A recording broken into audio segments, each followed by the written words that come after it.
Saúdo a igreja com a paz do Senhor. Ainda em pé, conforme já foi anunciado, vamos ler a palavra de Deus no Evangelho de Jesus, segundo João, capítulo de número 17. Vamos ler os versículos 20 e 21. João, capítulo 17, versículos 20 e 21. A igreja que achou, diga amém. Eu não rogo somente por estes, mas também por aqueles que, pela sua palavra, hão de crer em mim, para que todos sejam um, como tu, ó Pai, o és em mim e eu em ti. Que também eles sejam um em nós, para que o mundo creia que tu me enviaste. Amém. Podeis assentar, irmãos. É uma alegria muito grande para mim estar aqui na casa de Deus. Viemos a trabalho e já era desejo do nosso coração há muito tempo conhecer os irmãos de perto, porque já conhecemos pelas redes sociais, pelas mídias, por fotos e pelo testemunho do pastor Altair, que é um amigo, já esteve conosco em nosso campo, ministrando, e por onde ele passa lá na nossa região, ele leva também, além do nome de Jesus, o nome do vosso pastor e desta igreja. E para mim é uma honra muito grande estar com o pastor Roberto, que é uma das referências da Assembleia de Deus em nosso país, um dos diretores da nossa convenção geral, e me sinto, pastor Roberto, muito honrado de estar aqui ao seu lado. A gente ali no Belém tem sempre o prazer de todos os anos praticamente ouvi-lo em nossas escolas bíblicas, lá na sede do Belenzinho, e estar aqui para mim é uma honra muito grande. Me sinto honrado e agradecido a Deus por essa oportunidade e também agradecido ao pastor Roberto pelo carinho dispensado à minha pessoa, me permitindo congregar aqui. Quando eu estava viajando para cá, eu mandei uma mensagem para ele se eu podia congregar com os irmãos hoje, porque à noite, para o crente assembleano, não há melhor lugar do que o templo, a casa de Deus. E ele autorizou eu congregar. E agora, me dando esta oportunidade, a honra é dobrada, mas entendo também a grande responsabilidade. E agradeço ao pastor Altair por ter me recebido agora à tarde, pagou até um café para mim. Que Deus te abençoe, é um amigo, ele e toda a família. Mas vamos para a palavra, os obreiros que aqui estão, uma alegria conhecê-los, Deus os abençoe. E recebam a saudação da nossa igreja em Birigui, que é o interior de São Paulo, fica a 530 quilômetros da capital, próximo ao Mato Grosso do Sul, e lá estamos fazendo a obra do Senhor naquela região já há 13 anos no campo e 7 anos presidindo aquele campo pela bondade do Senhor e autorização do nosso pastor José Wellington. A palavra que eu li com os irmãos é uma palavra que fala sobre unidade. E eu quero falar um pouquinho, sem a pretensão de ensiná-los, porque vocês são muito bem ensinados, mas apenas lembrá-los deste assunto tão importante, tratado por Jesus, tendo em vista que hoje é um culto de doutrina, um culto de ensinamento. Quero compartilhar este assunto, claro, não explorando o assunto em sua totalidade, pois é impossível assim fazê-lo, mas trazendo algumas considerações sobre este tema, unidade. O Evangelho de João, ou de Jesus, segundo escreveu João, ele se preocupa em apresentar Cristo, a divindade do nosso Senhor Jesus.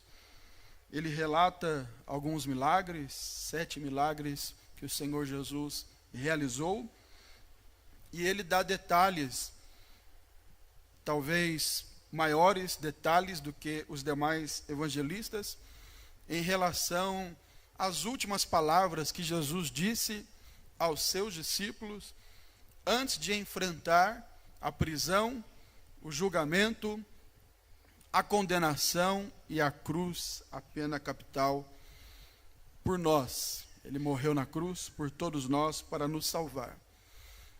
E João, ele traz esses detalhes dos últimos momentos de Jesus com os seus discípulos. No contexto deste assunto, nós encontramos em algumas Bíblias, por exemplo, João capítulo 13, versículo 31 a seguir, as últimas instruções de Jesus aos discípulos, ou o último discurso de Jesus aos seus discípulos. E nessas últimas instruções, Jesus fala de vários assuntos. Ele fala, e não somente fala, mas pratica a humildade quando ele lava os pés dos discípulos. Jesus fala também do amor, a necessidade que existe de nós amarmos uns aos outros. Interessante que no capítulo 15, Jesus fala: um novo mandamento vos dou, que vos ameis uns aos outros, e ele coloca uma referência deste amor: assim como eu vos amei. Ou seja, não é um amor qualquer, mas é um amor que tem como referência o amor de Jesus para com todos nós, para com seus discípulos, que é o paradigma, a referência desse amor. Mas ele não trata somente de amor, de humildade, mas Jesus se preocupa também em falar do Consolador, quando ele diz que iria para o Pai, mas ele mandaria outro, e a palavra outro quer dizer exatamente alguém da mesma natureza, para que estivesse com a igreja, que é o Espírito Santo, a terceira pessoa da Trindade, que é o nosso Paracleto, o nosso Consolador, o nosso advogado, o nosso guia, o nosso amigo. E apenas para lembrá-los que está aqui nesta noite, nesta reunião, juntamente conosco, e habita em nós também.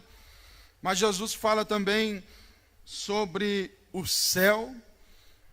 É interessante porque quando Jesus fala sobre o céu, Jesus estava triste, porque ele havia dito sobre a traição que ele sofreria, Judas haveria de traí-lo, e no capítulo 13, verso 21, diz a Bíblia que, tendo Jesus dito isso, turbou-se em espírito. Então é bom lembrar que Jesus também ficava triste, 100% Deus, mas também 100% homem, com sentimentos humanos, e ele ficava triste. E quando ele fala de traição, ele fica triste. Assim como nós ficamos também quando alguém nos trai, quando alguém não corresponde com o amor que nós dispensamos àquela pessoa, nós também ficamos tristes, abatidos. E não critique quando alguém fica assim, porque o próprio Jesus ficou assim. O próprio Jesus ficou triste. Isso faz parte da natureza humana. Nós nos entristecemos quando alguém nos trai, quando alguém não corresponde com aquilo que nós doamos, entregamos para as pessoas em relação aos sentimentos e atitudes. E Jesus ficou turbado, triste. Mas uma grande lição que nós entendemos e aprendemos aqui é que após a tristeza de Jesus em falar da traição, diz a Bíblia no capítulo 14, e eu agora estou falando com as minhas palavras, parece que Jesus percebe a tristeza dos discípulos também, porque eles estavam ouvindo palavras de despedida, algumas palavras um pouco pesadas, de traição, que haveria de acontecer, e os discípulos também ficam tristes. Porque quando um líder fica triste, os liderados também ficam tristes, isso é natural. Quando um pai de família fica triste, a família também fica triste. E os discípulos estão agora turbados, tristes, abatidos, mas Jesus demonstra que mesmo ele estando triste, naquele momento, ele se preocupava com os sentimentos dos seus discípulos, quando ele diz no capítulo 14, não se turbe o vosso coração, credes em Deus, credes também em mim. E aí ele vai descortinando um assunto e falando sobre o céu, na casa do meu Pai. E essa palavra que Jesus vai falando é para alegrar os discípulos. Ele diz, na casa do meu Pai há muitas moradas. Aleluia. Se não fosse assim, eu vou-lo teria dito, pois vou preparar-vos lugar. E ele diz, e se eu for preparar lugar, virei outra vez. Olha só, uma das razões principais da alegria do crente. Virei outra vez, e vos levarei para mim mesmo, para que onde eu estiver, estejais vós também. Então aquela palavra de Jesus vai alegrando os discípulos, vai confortando os discípulos, embora não seja o assunto aqui que eu estou e quero abordar com os irmãos, mas é bom lembrar, né, irmãos, que a volta de Jesus, a doutrina da volta de Jesus, é uma das razões principais que deve alegrar você nesta noite. Quem se alegra sabendo que Jesus breve voltará?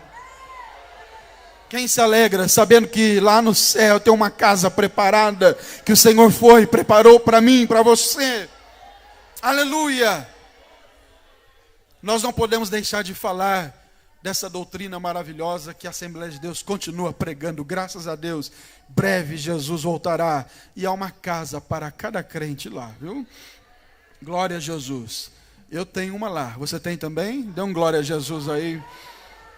E ele vai falando de diversos assuntos. E quando chega no capítulo 17, eu não vou falar dos demais assuntos aqui, senão a gente toma muito tempo em assuntos que não são a essência nesse momento. Quando chega no capítulo 17, Jesus encerra as suas instruções com uma oração, que Jesus orava também. Jesus, aliás, diz a Bíblia que ele orava como de costume, né? Até quando ele estava sendo traído, já para ser preso, que é esse momento exatamente que eu estou falando, a Bíblia diz, acho que é Lucas que registra, que ele vai para o Getsêmani e vai para a oração conforme o costume. Não percamos o costume santo da oração. E Jesus aqui no capítulo 17 começa a orar.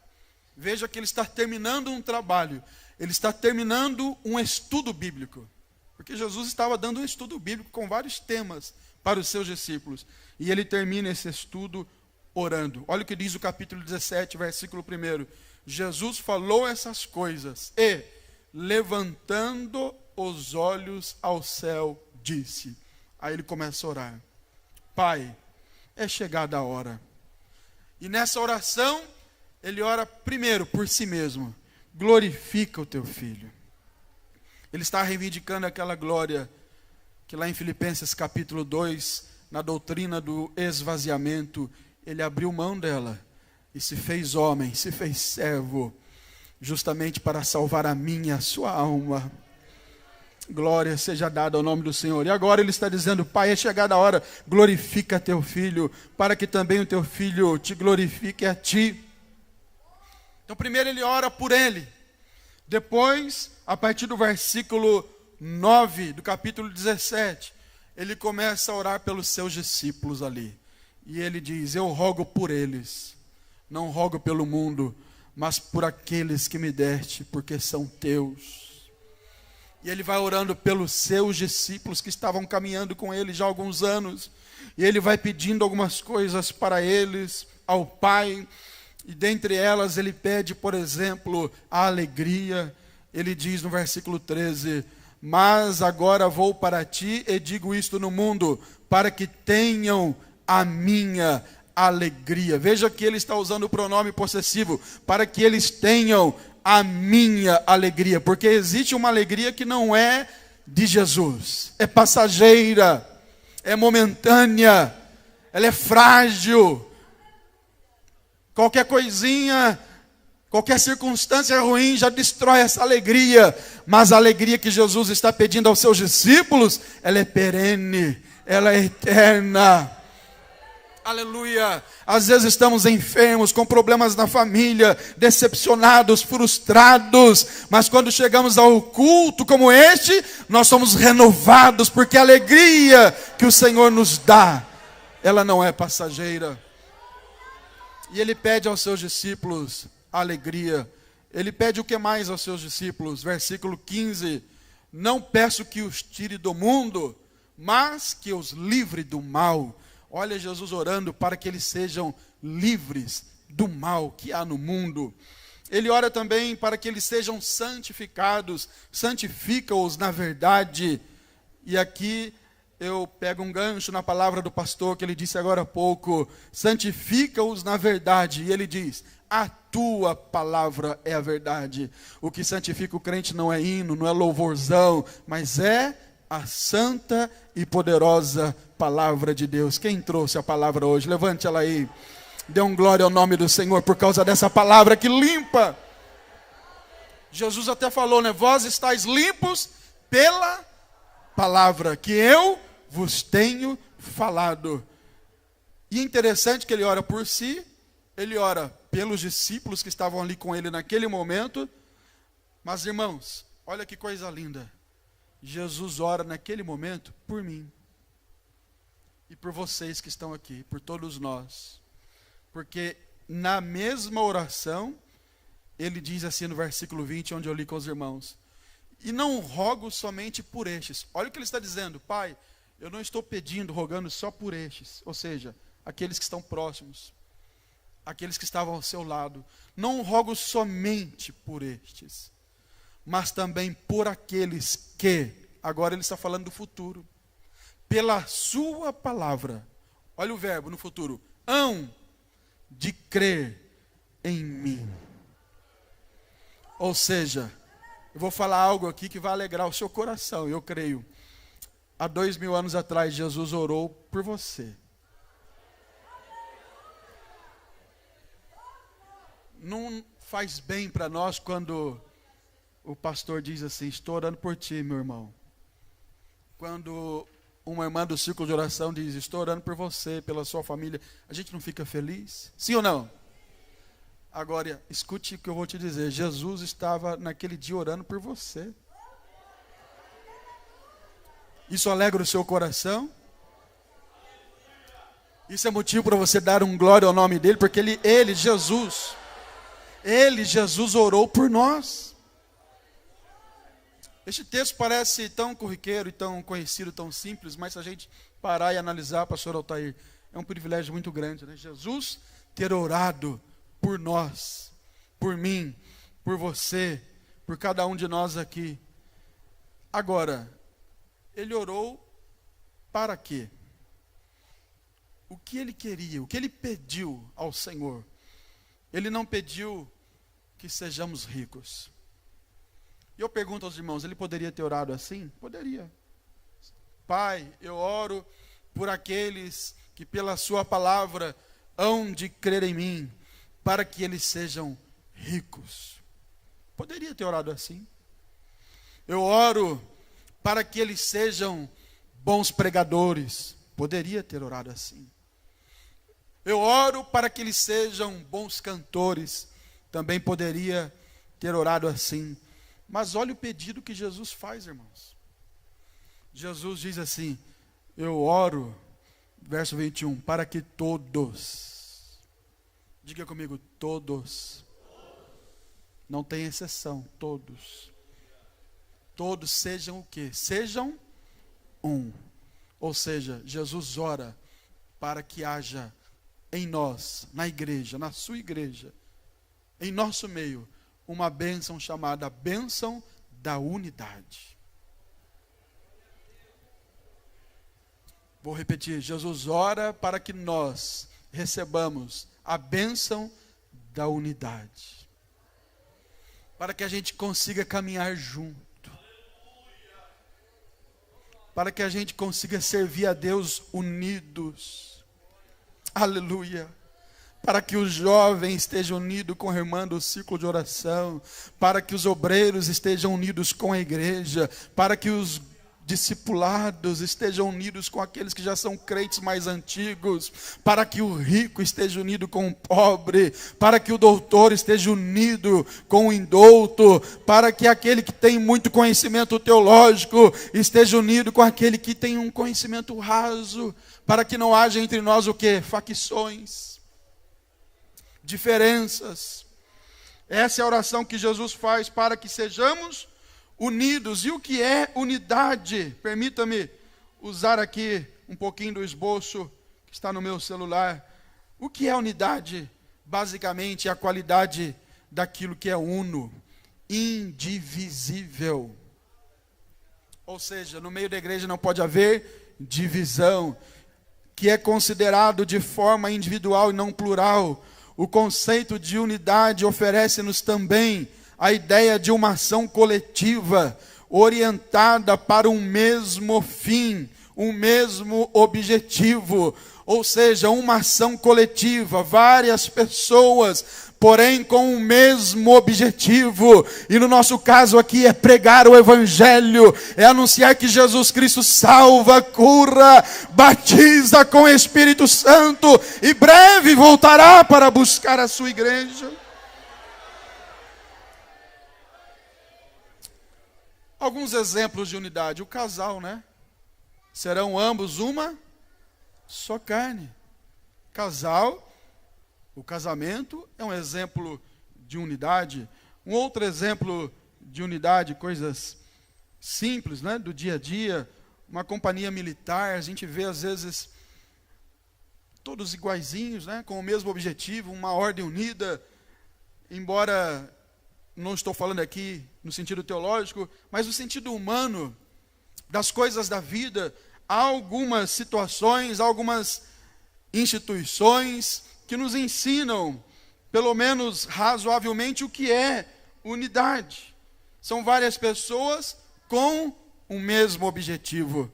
Eu tive o privilégio de ser um tempo militar, e são várias pessoas, centenas, às vezes milhares. Lá onde eu servi tinha 5.000 homens, em Resende, no Rio de Janeiro, e às vezes reunia aquele batalhão de homens, mas todos ali com o mesmo objetivo, com a mesma finalidade, pelo menos em tese e aparentemente.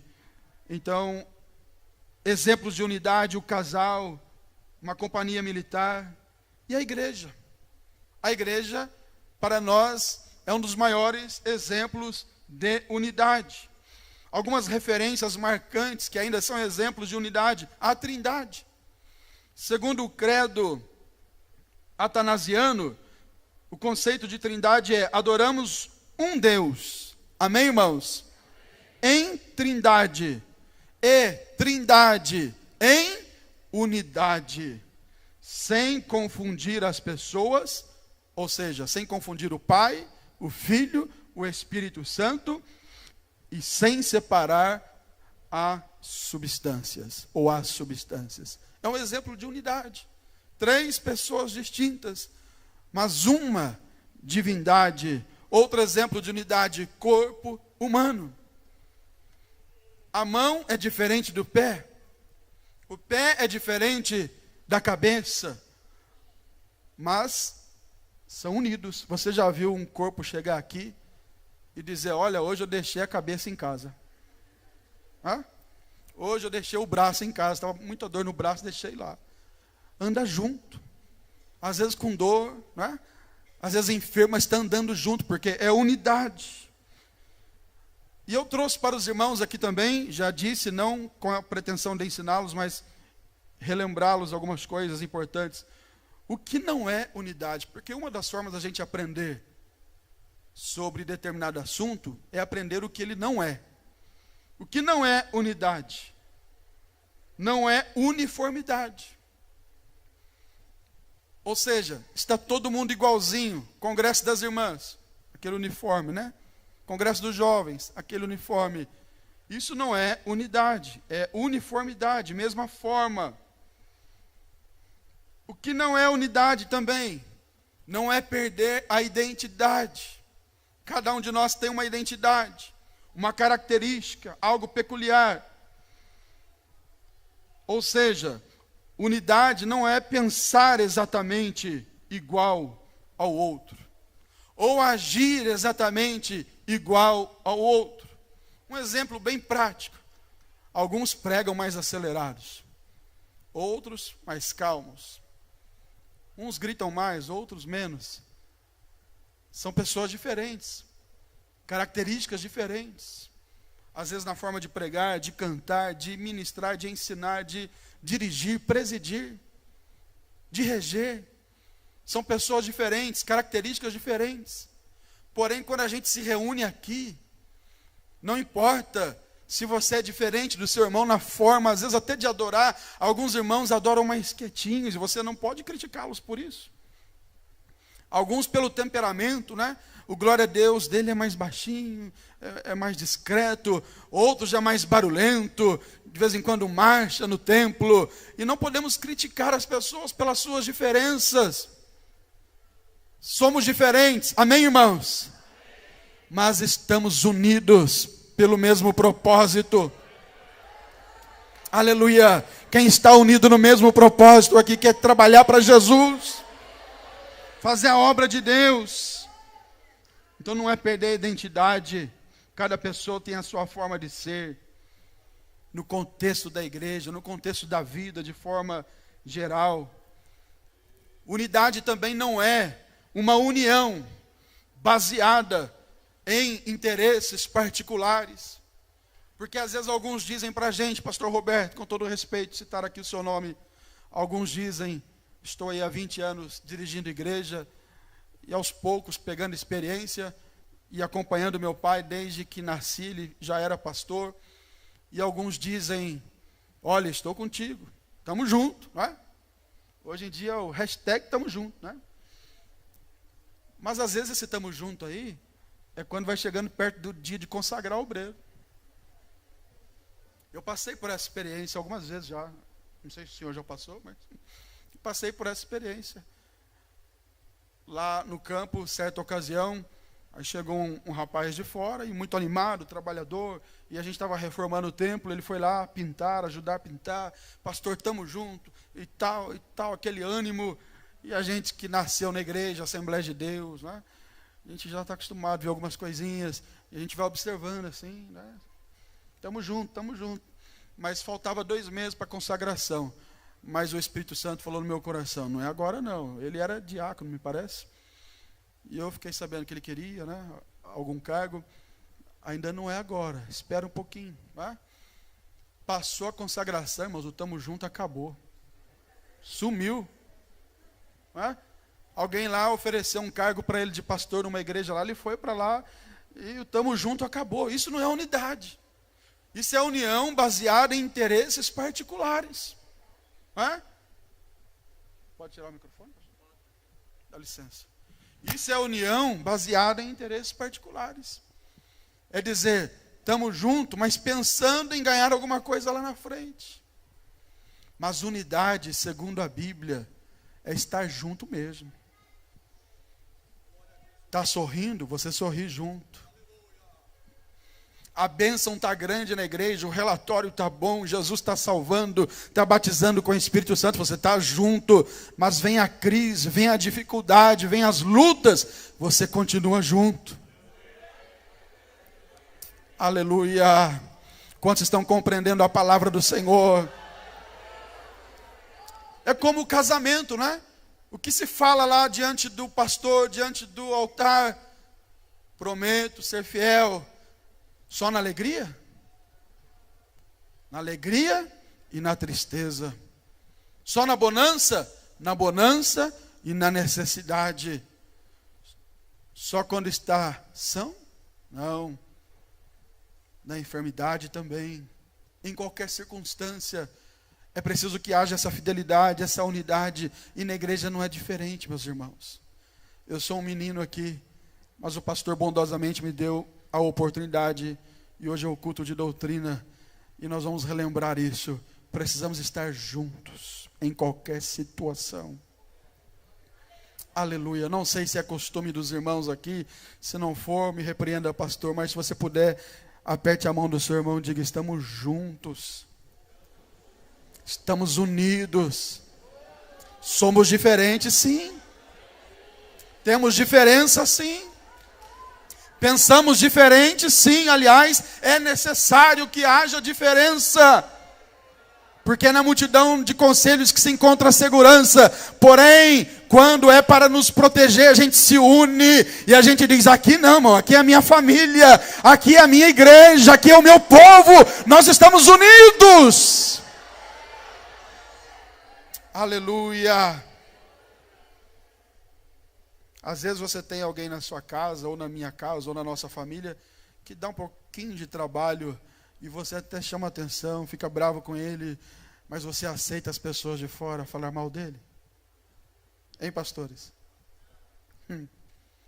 Você pode falar, você pai, mãe fala, o irmão mais velho fala, o avô fala, mas quando alguém de fora fala, opa, é minha família, calma aí, rapaz. Mesma coisa é na igreja, irmão. Quem é a família de Deus? Paulo escrevendo aos Efésios, fala que somos família. A família de Deus está aqui, levante as mãos e dão glória a Jesus. Então estamos juntos, unidos. Aleluia. Agora, é complexo viver em unidade. Por que é complexo, pastor? Porque requer renúncia. Renúncia do nosso ego. Não é isso? Dos nossos desejos. Aliás, a sociologia ensina isso. Não é o grupo, o coletivo, que se adapta ao indivíduo, mas é o indivíduo que se adapta ao grupo. Eu não posso mudar de país e chegar lá e querer implantar o meu sistema de brasileiro lá em outro país. Não vai dar certo. Eu que tenho que me adaptar dentro daquilo que é permitido, não é? Nos princípios da palavra de Deus. Eu que tenho que me adaptar. Então, viver em unidade requer renúncia. Às vezes a igreja, a congregação, o departamento, talvez aqui não exista isso, mas às vezes sofre em alguns momentos. Por quê? Porque a gente não quer renunciar, a gente quer impor o nosso modo de ser. E alguns até dizem: eu nasci assim, eu fui criado assim, e eu vou morrer assim, mas isso não serve para o evangelho, porque o evangelho nos molda. Jesus não obrigou ninguém a segui-lo, mas ele falou: quem quiser venha após mim, negue-se a si mesmo. Quem está disposto a renunciar? Quando nós renunciamos, então conseguimos viver em unidade. Mas requer também o que mais? Comprometimento. Comprometido com a causa. Em outras palavras, a causa da minha igreja é a minha causa. A causa dos meus líderes são as minhas causas. Claro que eu estou falando dentro de um contexto daquilo que é bíblico, daquilo que não se constitui pecado. Isso é estar comprometido, é viver em unidade. É alguém olhar para a gente e dizer: aquele lá tem comprometimento com a igreja dele. Antes de pastorear, presidindo igreja, eu fui bancário no Banco Bradesco, alguns anos, e chegava no banco, tinha lá uma frase para a gente ler todo dia. E a frase era a seguinte: não queremos o mais inteligente, queremos o mais comprometido. E eu pergunto aos irmãos: isso serve para a igreja? Serve para o ministério? Não adianta a gente ter muita sabedoria, inteligência, dons naturais, e até espirituais, e até ministeriais, mas sem comprometimento. Se existir em nós comprometimento com a causa, com a igreja, com a obra de Deus, o nome do Senhor é glorificado, porque foi o que Jesus pediu. Eu peço ao Pai que eles sejam um. Aleluia. Eu peço ao Pai que eles sejam um. Assim como nós somos. Porque dessa forma o mundo vai crer. Aleluia. Quem está comprometido com a obra de Deus, dê glória ao nome de Jesus. Mas requer também amor. Viver em unidade requer amor. Mas não é um amor condicional. É um amor incondicional. É um amor que respeita o limite do outro. É um amor que respeita as diferenças. Mas a gente dá as mãos e caminha junto. porque é natural que tenhamos diferenças. Mas lá em 1 Coríntios capítulo 13, Paulo escreve sobre o amor, que aliás ele chama de um caminho mais excelente. Ou seja, dentro do contexto dos dons espirituais, o amor está acima dos dons espirituais, é o caminho mais excelente. Não adianta falar em línguas da igreja, profetizar, ter dons espirituais, se não houver esse caminho mais excelente que é o amor. E o amor é uma das marcas de que estamos vivendo em unidade. E o amor tudo suporta. Às vezes estamos sofrendo, passando algumas dificuldades, e às vezes nem concordamos com alguma coisa, mas vivemos em amor. E vivemos unidos, em unidade, para a glória do nome do Senhor Jesus. Agora, para caminhar para a conclusão dessa simples e objetiva palavra, a unidade sob a perspectiva da igreja. Na perspectiva da igreja, nós devemos entender unidade como uma resposta de oração. O que o senhor quer dizer com isso, pastor? Que não basta fazer programações para que a igreja viva em unidade. Exemplo, e não estou dizendo que isso seja errado. Vamos fazer uma festa, um churrasco. Eu gosto muito de churrasco, né? Não sei se vocês gostam. Quem gosta, dê glória a Deus. Não estou sozinho. Aliás, quem inventou churrasco foi Deus, né? O sacrifício era churrasco, né? Tá? Eu gosto muito de churrasco. Já comeu churrasco comigo lá, né? Mas não basta fazer um churrasco, olha, para a gente ficar unido. Não, isso é bom, maravilhoso. Mas na perspectiva da igreja, unidade não vem de confraternizações, de reuniões apenas, mas vem principalmente de joelho no chão e pedir como Jesus pediu: Senhor, nos dê a bênção da unidade. Senhor, vai quebrando toda a barreira. Senhor, vai tirando do coração daquele irmão, daquela irmã que de repente está ali caminhando pelo lado esquerdo. Desculpa aqui falar esquerdo, né? Está caminhando ali pelo lado esquerdo, ou outro lado que você achar melhor. É esquerdo mesmo, né? É que eu vim de São Paulo, desculpa, pastor. E às vezes tem alguém ali pelo lado esquerdo e tal, e a gente quer resolver de alguma forma, e é necessário. Vamos almoçar junto, irmão, vamos comer um churrasco junto. Isso é bom, é importante. Mas tem coisa, irmãos, que é só oração. Que é só a oração. Tem um irmão, não posso falar nome, é antiético, até porque está gravando, né? Mas ele dava tanto trabalho para mim, tanta dificuldade, me fez chorar tanto. E eu cansei de... Eu viajava, pastor, eu trazia presente para ele. Está aqui um presente para você. E ele continuava falando, parece que aumentava, falava mais mal ainda. Eu comecei a orar: Jesus, mas não orei para matar ele não, viu, irmãos? Porque tem gente que ora para matar, né? Mas não orei para matar não. Jesus, toca no coração dele. Faz umas 2 semanas ou 3 no máximo que ele entrou lá na minha sala na igreja. Primeiro ele mandou uma mensagem: pastor, eu quero falar contigo. Eu fui atendê-lo lá. Aí ele foi lá chorando e disse: pastor, estamos juntos. Aquela fase passou. E eu acreditei nele, né? Estou curado, conta comigo. E ele saiu dali, ficamos 1 hora conversando, ele saiu dali. Eu fiquei pensando o que fez, porque eu nem presente dei mais. Aliás, eu ignorei ele. Só dava Pai do Senhor, não maltratava, mas Pai do Senhor, deixa para lá. Entreguei na mão de Deus. Eu falei: o que fez o coração dele mudar? Aí o Espírito Santo falou comigo: foi a oração. Tem alguém te dando trabalho, a oração vai mudar esse quadro. Quantos creem no poder da oração? A oração de um justo pode muito em seus efeitos. Aleluia. Se você ainda crê no poder da oração, vamos aprender com Jesus, porque Jesus orou e pediu unidade. Foi Jesus quem orou e pediu: Pai, eu peço que eles sejam um. E a palavra hoje é esta: vamos viver em unidade.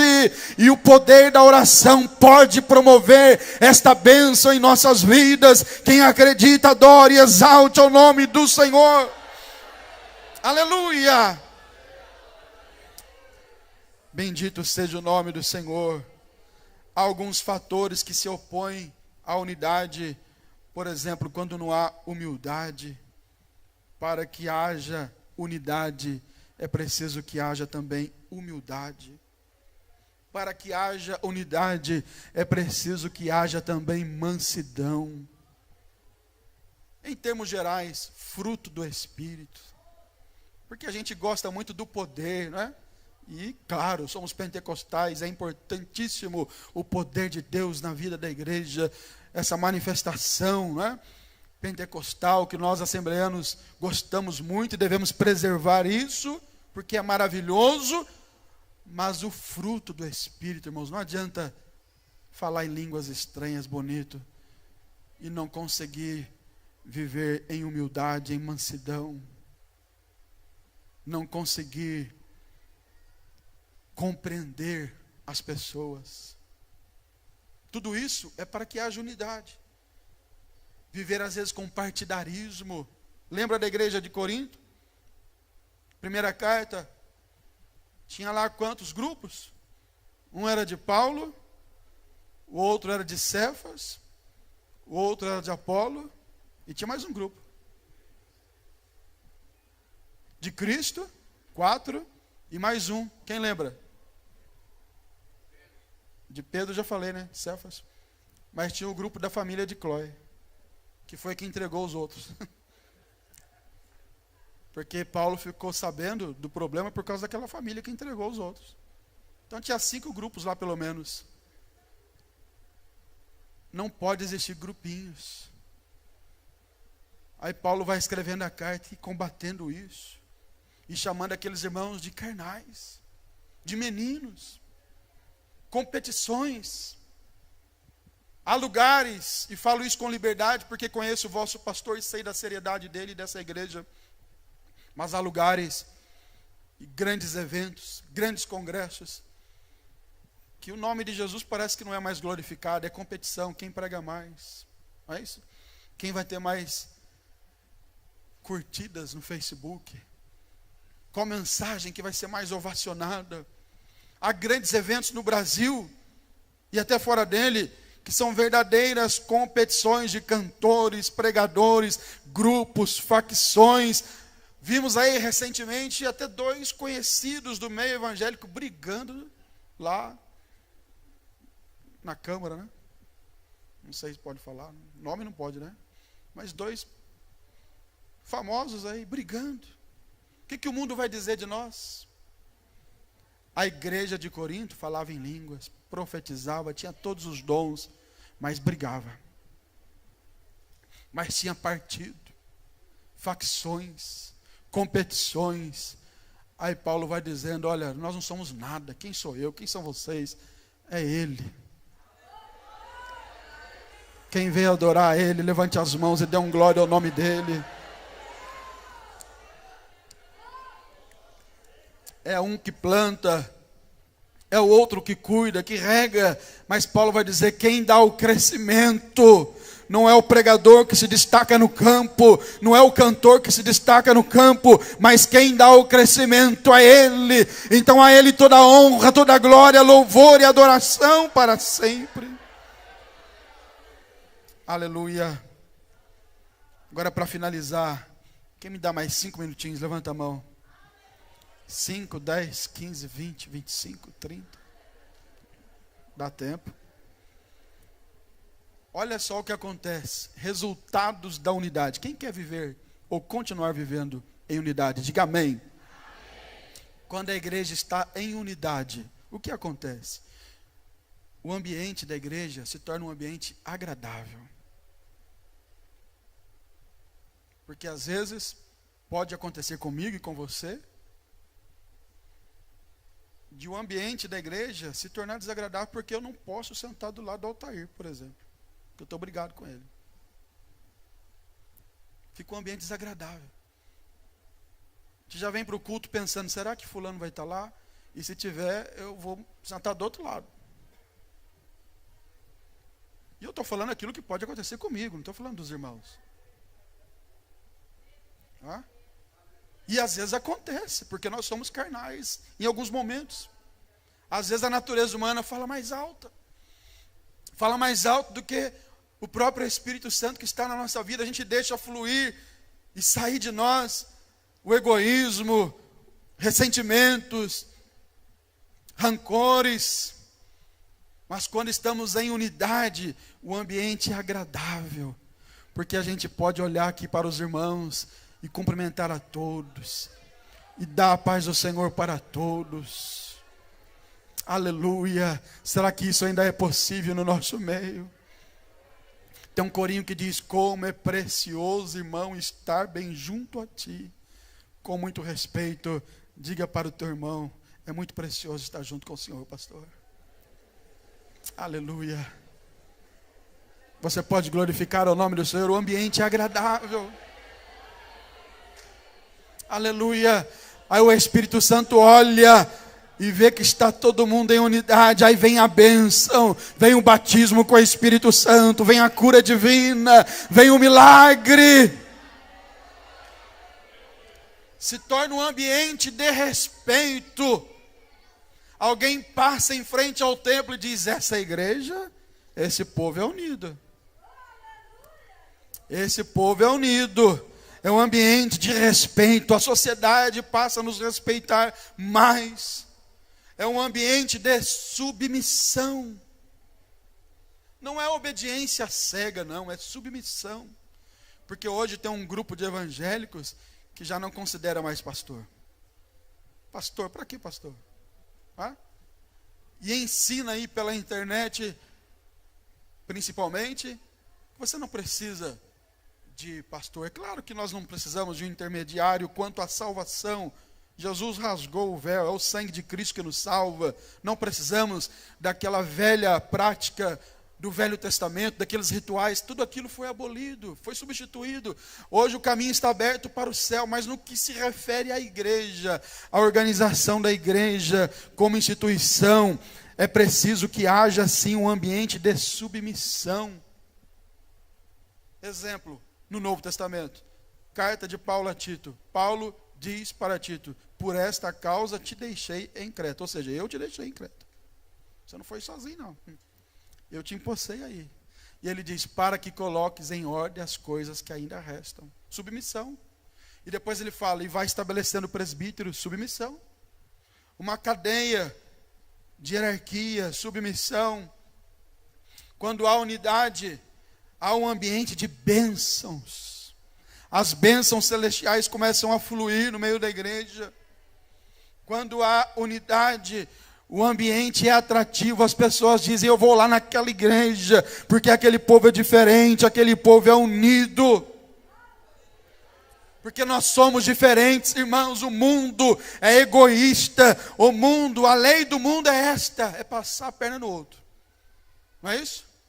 Não sei se vocês usam esse ditado aqui, né? É passar a perna no outro para conquistar. Mas aqui não. Aqui é um ajudando o outro.